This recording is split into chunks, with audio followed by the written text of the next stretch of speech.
పాకిస్తాన్లోని బలూచిస్తాన్ ప్రావిన్స్ను ప్రత్యేక దేశంగా ప్రకటించాలంటూ ఉద్యమిస్తున్న బలూచ్ లిబరేషన్ ఆర్మీ BLAను ఉగ్ర సంస్థగా ప్రకటించాలన్న పాక్ చైనా ప్రయత్నాలకు అమెరికా చెక్ పెట్టింది.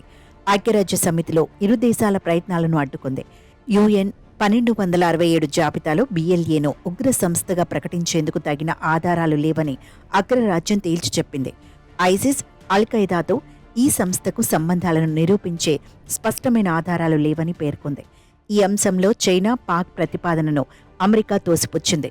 అమెరికా నిర్ణయంతో ఇటీవలి అమెరికాతో మెరుగుపడ్డ సంబంధాలను ఆసరాగా చేసుకుని BLAను ఉగ్ర సంస్థల జాబితాలో చేరుద్దామనుకున్న పాక్ ఆశలకు గండిపడింది. ఈ ప్రతిపాదనను అడ్డుకునేందుకు ఐక్యరాజ్య సమితిలో భారత్ చేసిన ప్రయత్నం ఫలించింది.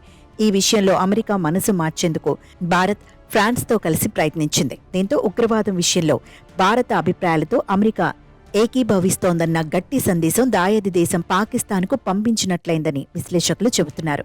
అయితే బలూచ్ లిబరేషన్ ఆర్మీ వెనుక భారత్ ఉందని పాక్ ఆర్మీ చీఫ్ ఆసిం మునీర్ తరచూ ఆరోపిస్తున్నారు. భారత్ తమ దేశంలో ఉగ్రవాదాన్ని ప్రేరేపిస్తోందని ప్రపంచాన్ని నమ్మించేందుకు విశ్వ ప్రయత్నం చేస్తున్నారు. మరోవైపు ఇటీవలి కాలంలో అమెరికా అధ్యక్షుడు డొనాల్డ్ ట్రంప్ పాక్కు కాస్త సన్నిహితమైనట్టు కనిపిస్తుండటంతో అటువైపు నుంచి పనిని చెక్కబెట్టేందుకు ఆసిం మునీర్ పావులు కదిపారు. ఆపరేషన్ సింధూర్ తర్వాత ఈ దిశగా పాకిస్తాన్ తన ప్రయత్నాలను మరింత ముమ్మరం చేసింది.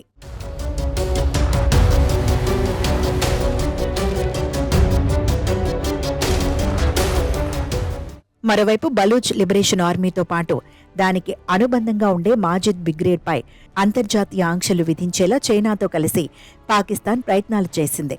గతేడాది ద రెసిస్టెన్స్ ఫ్రంట్ LETని విదేశీ టెర్రరిస్టు సంస్థలుగా అమెరికా గుర్తించిన నేపథ్యంలో BLAపై కూడా ఇదే ముద్ర వేయాలని పట్టుపట్టింది.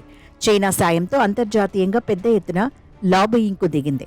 ఈ క్రమంలోనే పాక్ చర్యలకు వ్యతిరేకంగా భారత్ కూడా తన ప్రయత్నాలను వేగవంతం చేసింది. ఇందుకోసం భద్రతా మండలిలో శాశ్వత సభ్యదేశమైన ఫ్రాన్స్ మద్దతు కోరగా ఆ దేశం సానుకూలంగా స్పందించింది.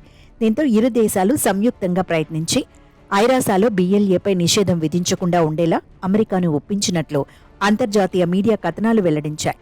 ఈ విషయంలో బ్రిటన్ కూడా భారత్కు మద్దతుగా నిలిచింది. అటు భారత్, చైనాలకు మిత్రదేశమైన రష్యా మాత్రం మౌనంగా ఉండిపోయింది.